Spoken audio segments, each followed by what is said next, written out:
নমস্কার বন্ধুরা, আমি মধুমিতা। আপনারা দেখছেন সবুজের সন্ধানে। বন্ধুরা, আমার ছাদ বাগানে আজকে আমি আলোচনা করব যে নিমাটোডের জন্য আপনারা ঘরোয়া পদ্ধতিতে কিভাবে একটি জৈব কীটনাশক এবং সার উৎপন্ন করতে পারবেন, সেটি আমি আপনাদের সামনে দেখাচ্ছি। বন্ধুরা, একটু দেখতে থাকুন। চলে এসো, একটু কাছে নিয়ে এসো। দেখুন বন্ধুরা, আমার এই গাছটি পুরোপুরি নিমাটোডে আক্রান্ত হয়ে গিয়েছিল। এটি একটি বারুইপুরের পেয়ারা গাছ, বেশ বড়, খুব সুন্দর রূপ নিয়েছিল। এই পেয়ারা গাছটির মতো রূপ নিয়েছিল। বন্ধুরা, এই গাছটিতে নিমাটোড আক্রান্ত হওয়ায় পাতাগুলো সব কিনারা বরাবর পুড়ে যেতে লাগলো। আমি প্রথমে ভাবছিলাম যে অন্য কিছু একটা হবে, কিন্তু আমি তারপরে অন্য কয়েকজনের পরামর্শ নিয়ে ওরা যখন আমাকে জানালো যে এটা নিমাটোড আক্রান্ত হতে পারে, সেই জন্য আমি কি করলাম, গাছটি তুলে দেখলাম সত্যি তাদের কথা ঠিক, এটি নিমাটোড আক্রান্ত হয়েছে। আমি অনেক ভিডিওতে, অন্যান্য গুগলে যে সকল নিউজগুলো বেরোয় তাতে দেখেছি যে জৈবভাবেও কিন্তু নিমাটোডকে আমরা রোধ করতে পারি। আমি সেই পন্থাটা অবলম্বন করলাম। এটা একটা এক্সপেরিমেন্টাল ব্যাপার বলতে পারেন। তার জন্য আমি দেখেছি যে ওনারা বলেছেন যে যদি আপনার কোনো গাছে নিমাটোড আক্রান্ত হয়, তাহলে আপনারা কিন্তু গাঁদা গাছ রোপণ করলে যদি গাছটি তুলে তার ম্যাক্সিমাম রুটগুলোকে কেটে, নিমাটোড আক্রান্ত স্থানগুলিকে কেটে সেটিকে ভালো করে পরিষ্কার করে নতুন কোনো মাটি দিয়ে যদি বসিয়ে গাঁদা গাছ লাগিয়ে দেন এবং গাঁদা ফুলের শুকনো অংশ যদি দিয়ে গাছটি রোপণ করেন, তাহলে কিন্তু গাছটি নিমাটোড আক্রান্ত থেকে মুক্ত হবে। দেখুন বন্ধুরা, আমার যে এই গাছটি নতুন পাতা ছেড়েছে, সম্পূর্ণ কিন্তু নিমাটোড মুক্ত পাতা। দেখুন, নতুন পাতা, যদি নিমাটোড থাকতো তাহলে কিন্তু আবার পুড়ে যেত। এবার আমি আপনাদেরকে দেখাই যে কি দিয়ে নিমাটোড আপনারা রোধ করবেন। দেখুন বন্ধুরা, এটি হলো শুধুমাত্র গাঁদা ফুলের গাছ এবং ফুল।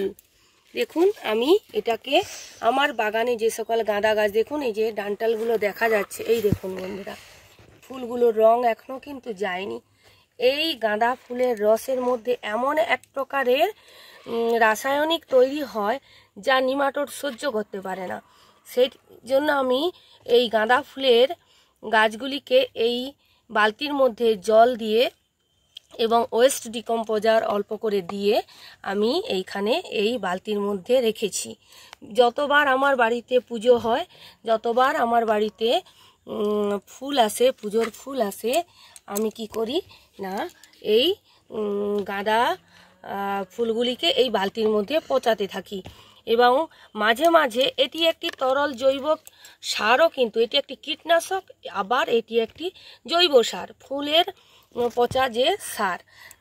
এই ফুল পচা সার বা এই কীটনাশকটিকে আমি জলের সঙ্গে, যখনই এই পেয়ারা গাছে আমি জল দিই, তখন আমি এইটিকে এক মগ নিয়ে তার সঙ্গে আরেক মগ জল দিয়ে এইটিকে এইখানে এই মাটিতে আমি দিয়ে দিই। তার ফলে কি হয়, এর মধ্যে যদি পুনরায় কোনো নিমাটোডের যদি কৃমি যদি এখানে যদি জন্ম নিয়ে থাকে, তারা কিন্তু এই গাঁদা গাছের এই জলের রিয়াকশানে কিন্তু মারা যাবে।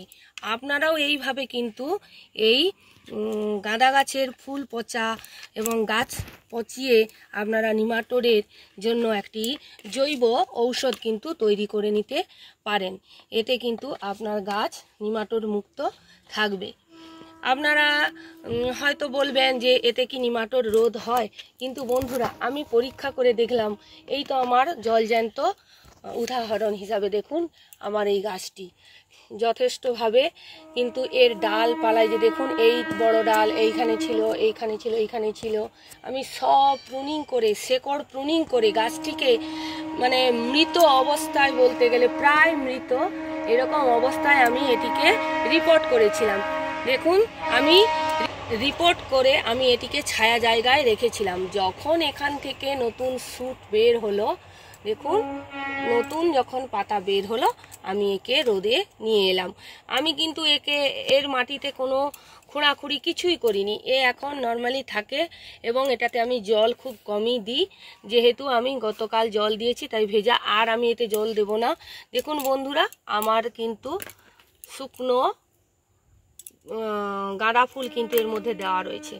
আমি যত গাঁদা ফুল আমার পুজোর হয় এইখানে পচাই আর আমি এই গাছের গোড়ায় দেই। এই একই পদ্ধতিতে কিন্তু একে আমি বাঁচিয়েছি এবং এখানে এই গাছে দেখুন এইবার কত ফুল এসেছে।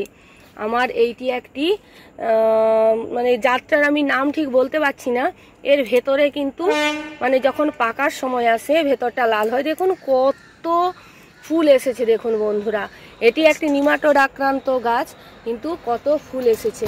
বন্ধুরা আপনারাও এইরকম আপনাদের ছাদ বাগানে নিমাটোড আক্রান্ত যদি হয় আপনার গাছ, তাহলে কিন্তু ওই গাঁদা ফুলের পচা জল কিন্তু আপনারা দিতে পারেন। বন্ধুরা কেমন লাগলো ভিডিওটি জানাবেন। ভিডিওটি দেখে যদি আপনাদের ভালো লেগে থাকে তাহলে চ্যানেলটিকে সাবস্ক্রাইব করবেন, লাইক করবেন, শেয়ার করবেন, কমেন্ট করবেন। যদি আপনাদের এই বাগান সংক্রান্ত কিছু জানার থাকে তাহলে আমি আপনাদেরকে জানাতে পারবো।